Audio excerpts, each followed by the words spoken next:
Hello, welcome to Emotional Badass, where Moxie meets mindful. I'm your host, Nikki Eisenhower, life coach and psychotherapist. And on today's episode, I'm exploring and discussing gaslighting. I hope to deepen our understanding today of gaslighting. It's an often mentioned but rarely explained interpersonal phenomena. Coming to terms with gaslighting, understanding how, when, and why someone would gaslight me opened me up in ways I couldn't have imagined. And it gave me permission to deep dive into boundaries and healing. I'm going to give a few real examples from my life towards the end of this episode. What I want you to understand, if you're out there and you grew up with narcissism in the family, maybe abuse or neglect, inadequacy in parenting in the forms of ignorance, just not knowing what they didn't know, or what I call a pathological immaturity, because some adults are psychologically, emotionally stuck at maturity levels that never surpass 12 to about 22 or 25 years old. Some of you out there have parents who tantrum at an even younger age in ways that are very much like a toddler. If you grew up with this kind of manipulation, this kind of emotional blackmail or gaslighting or abuse or neglect, I want you to begin this episode hearing me loud and clear that you, like me, are likely spongy. You may notice that you also gaslight others. If that's what you take from this episode, please take a deep breath and practice gratitude. Yes, gratitude. Because you now know what to work on. Because destructive communication, intimacy damaging behavior that you may have learned how to do from family of origin, it is within your power to put down, to let go. Just like you have the power to scare yourself, you also have the power to shame yourself. You have the power to allow yourself to choose to revel in the healthiness of naming and knowing this struggle. And gratitude for being willing to change it for yourself and everyone who currently loves you and who will love you in the future. I wouldn't be here talking about this if I didn't believe fully that it's changeable. Now, how do I know you can change it without knowing you personally? Maybe this is a random first episode for you, but if you have been a listener of the show, for 5 episodes, for 10, for 20, for all of them, no one is into my work who isn't willing to change. Because if you aren't willing to change, if you want to be the victim in your story instead of the hero, you will treat confrontive self-development, like I offer on this show, like a hot stove you never want to touch again, versus a deep opportunity to grow into the life that you want, to grow into the person that you know you want to be and you're capable of being.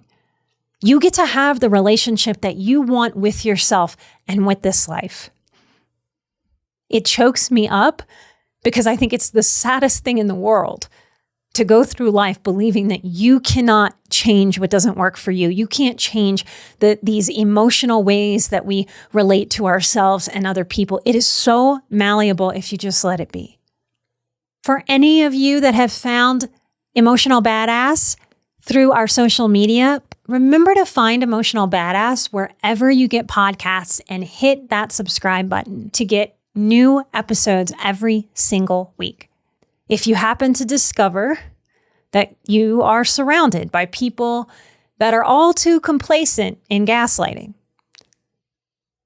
pretty much the same therapeutic advice, y'all, to take a breath and practice gratitude.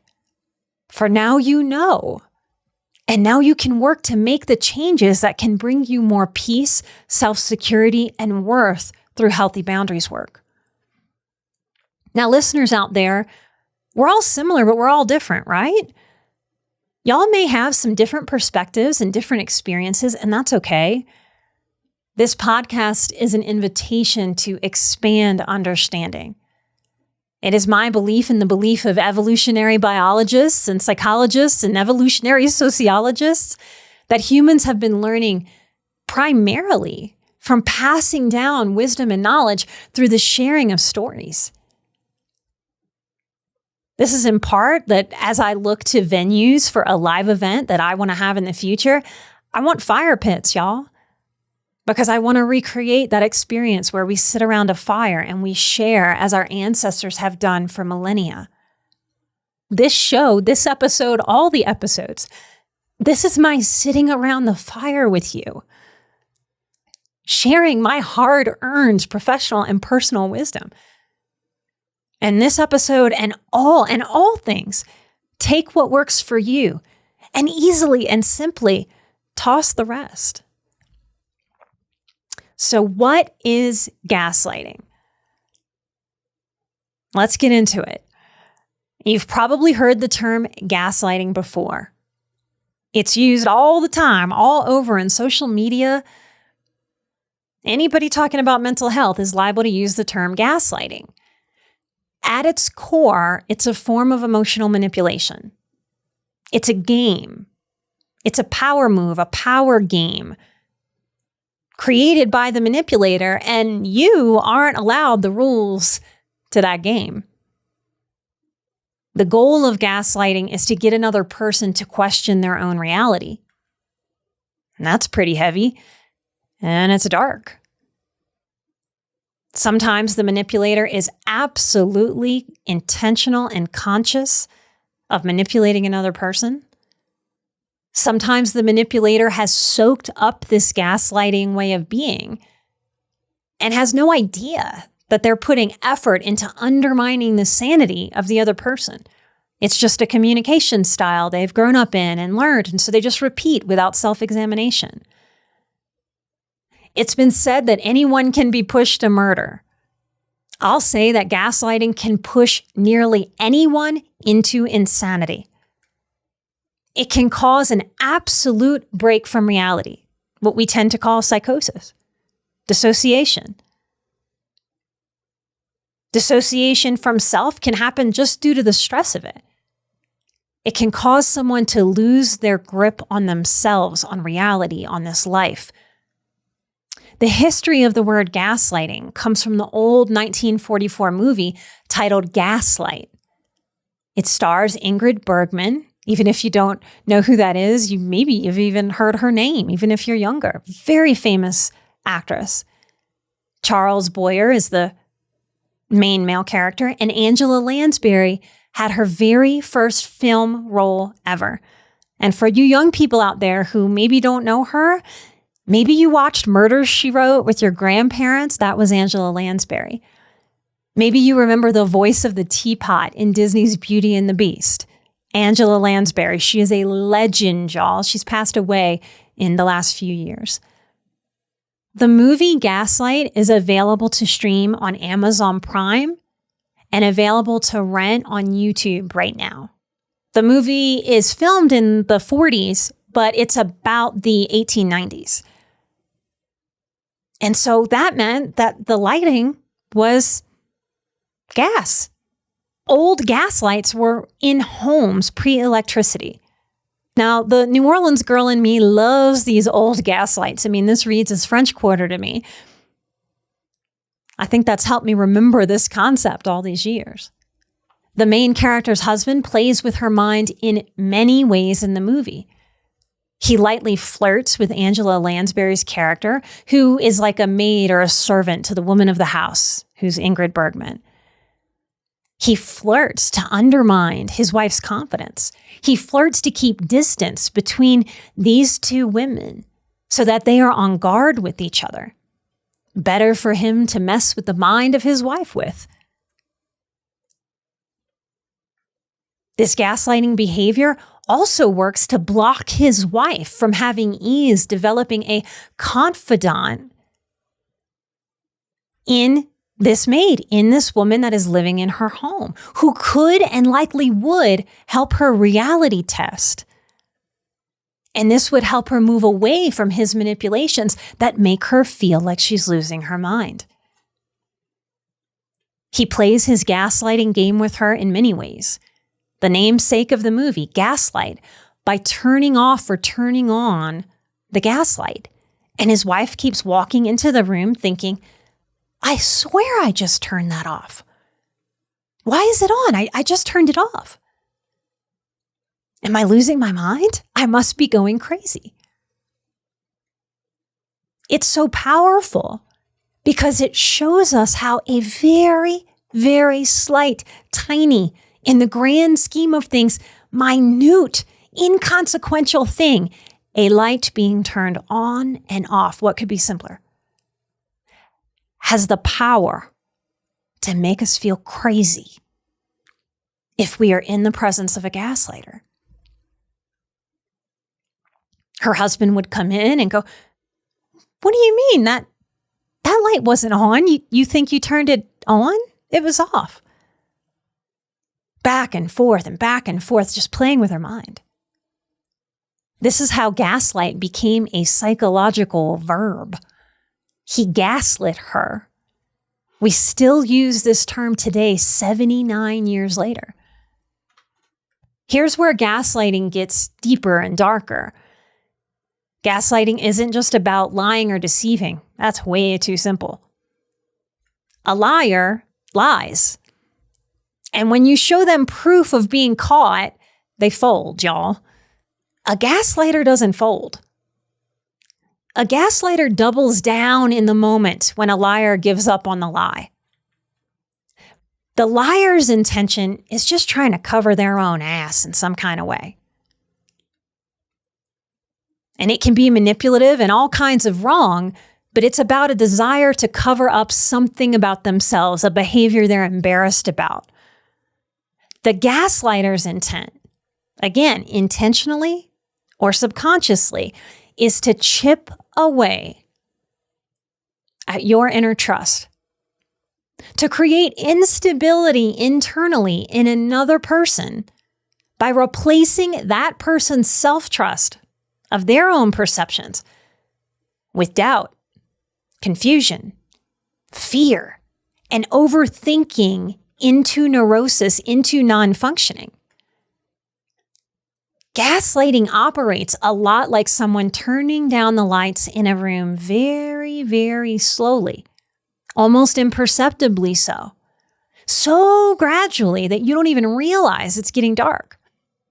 And if you look up from what you're reading, or maybe a puzzle you're doing in that room, and if you say aloud to the other person in the room, hey, do you notice the light dimming in here?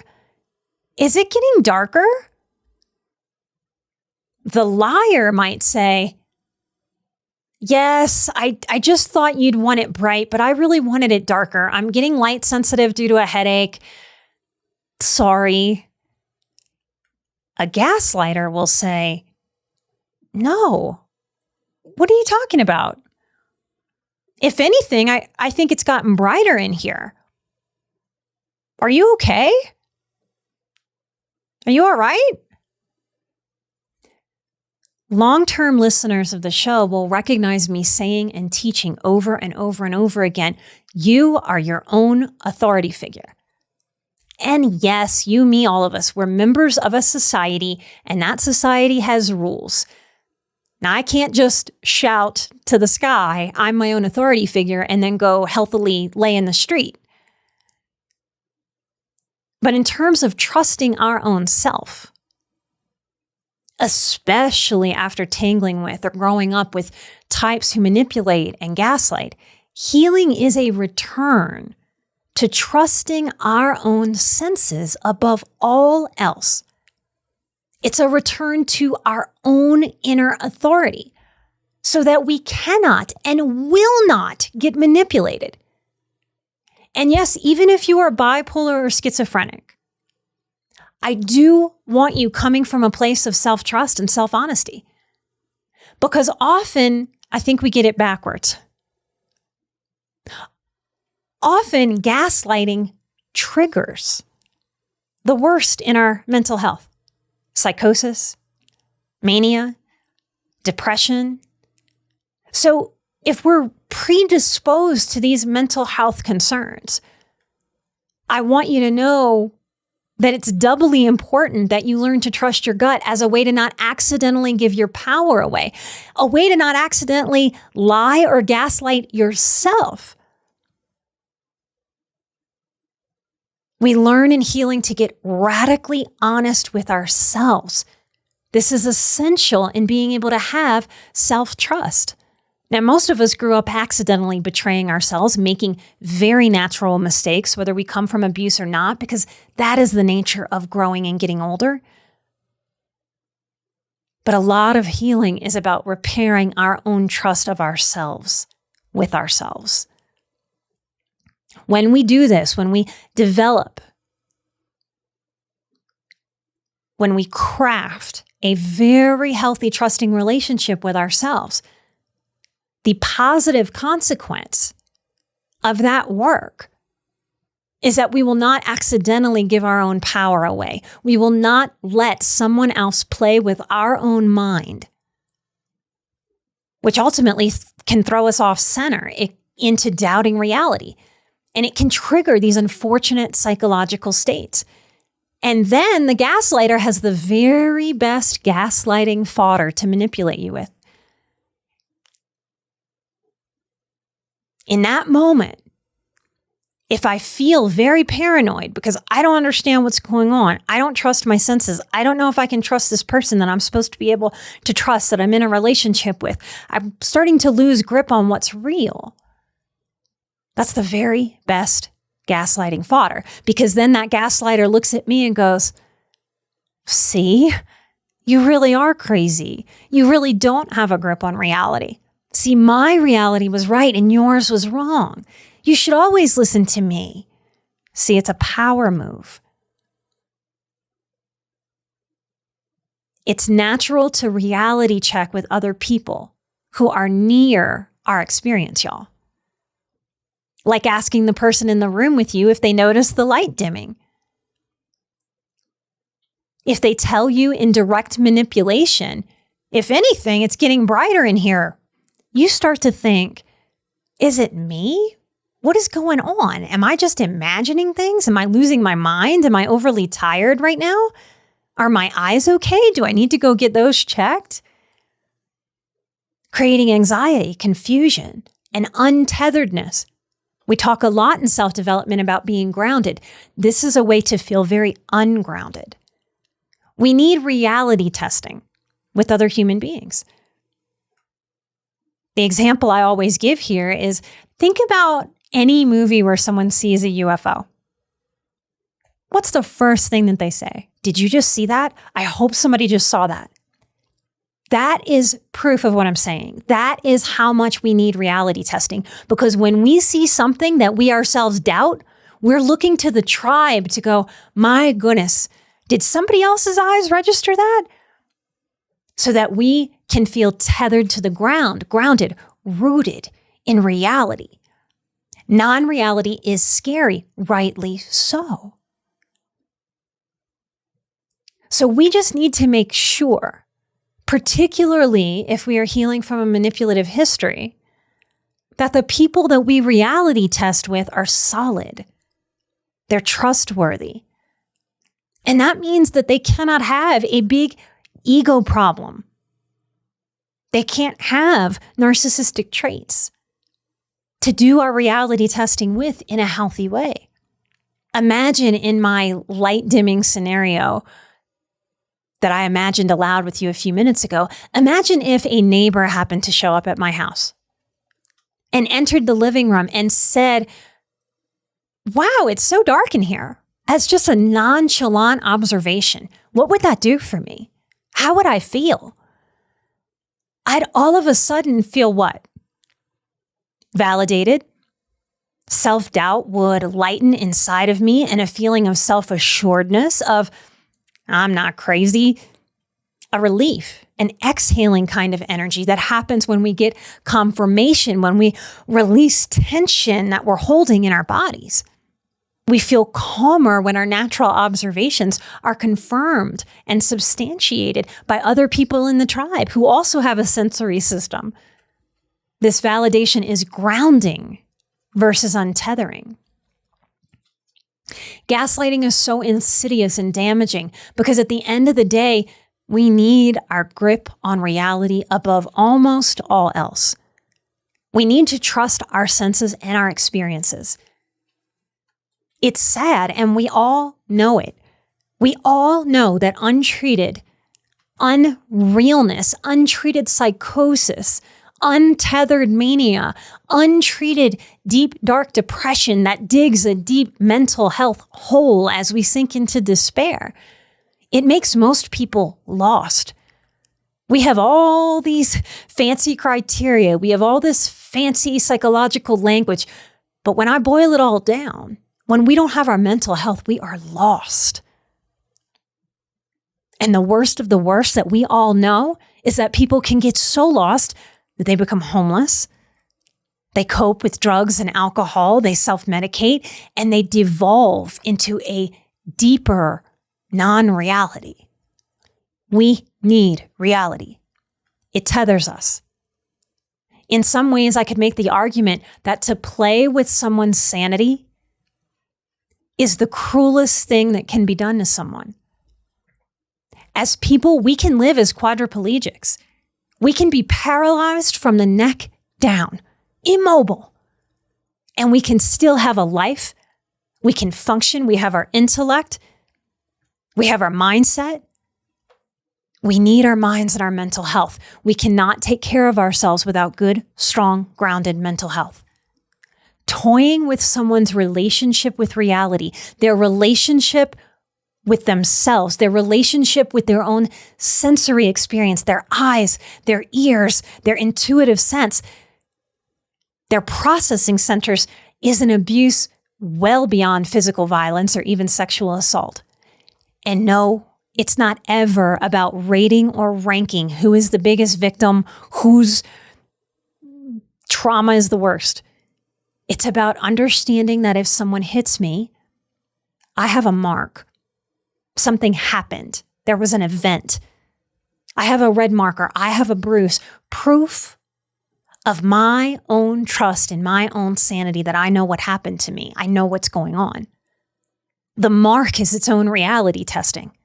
I could take a picture of it. I can show someone. The mark of physical abuse, and yes, it is damaging. Yes, it is wrong. And yes, it has consequences.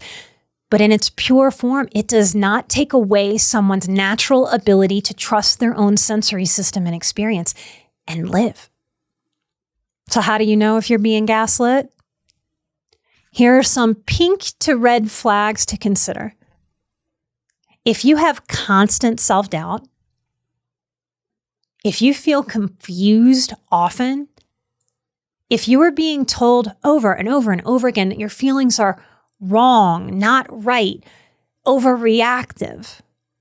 We are sensitive souls. Our intuition usually tells us when something is off. So don't let anyone else dim your intuition. It really is one of your superpowers, even if you don't quite know how to interpret it yet. So if you just know in your gut something is off here, I want to encourage you to stay with that until you figure out what it is or until that feeling shifts. Do not gaslight or manipulate yourself by dismissing your own intuitive gut. It's quite the growth point to be able to sit with yourself. And instead of hurrying up just to get to an answer of it must be me, to sit with, I don't quite know what's going on here, but I know something feels off. So I'm going to keep my eyes and my ears open until I find out what. That is such a different way to be than going, I'm crazy. I'm confused. Am I dumb? Judging, shaming, and talking ourselves out of trusting our gut. If your gut is tingling, pay attention.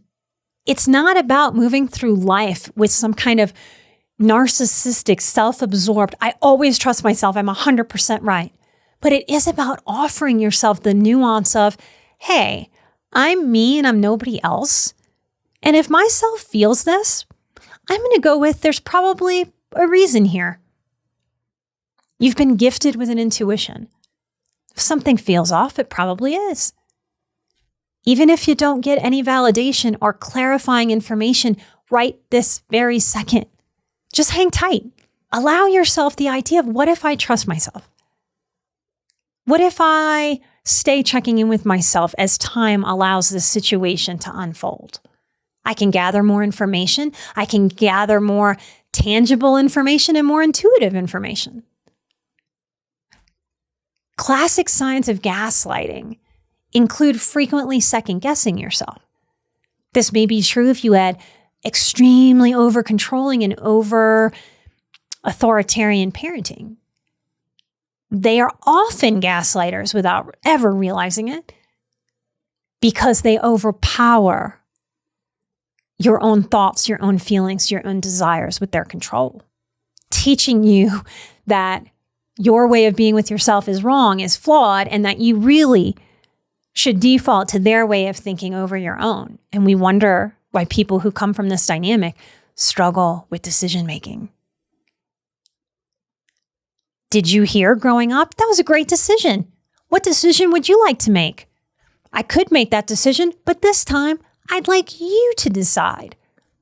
If we grew up with that, we have decision muscles.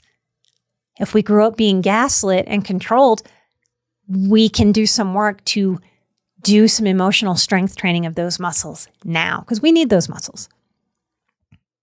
If you are constantly apologizing, if you say I'm sorry way too much, you may have endured some gaslighting. If you feel a lot of confusion, a lot of unsettling feeling that something's wrong, but you can't put your finger on it. Remember, your feelings are information. Pay attention to them. And if your gut is whispering or shouting, it's a choice to listen or dismiss it. All right, y'all. I ended up recording about an hour and a half of audio on gaslighting, making this the longest topic we've ever recorded. So we're splitting it up into 2 parts. Part 2 will be this month's exclusive Patreon episode. In part 2, I'm going to talk about some of my personal experiences with gaslighting, and I'm going to give you some spiritual binoculars to help recognize gaslighting red flags from a mile away. So to hear part 2, along with over 50 additional bonus episodes not available publicly, head on over to patreon.com/emotionalbadass. And while you're there, grab your special discount code for the Boundaries course. All right, y'all, it's that time of year. Boundaries, boundaries, boundaries. Boundaries are like a bulletproof vest for the gaslighting shots fired. If you know you need that work, what are you waiting for? Come sign up and use code EARLYBIRD23 to save $100 off of full price. Patreon people, find your code. Past participants, check your email for your very, very special discounted code. Or choose any of our payment plans to help you work this course into your budget the way that you need. I cannot wait to meet you. I cannot wait to share with you. And I cannot wait to give you the experience that I call the Boundaries course. Boundaries are here to protect you, to keep you in integrity with yourself, and to deal with the manipulation that is out there in the human population.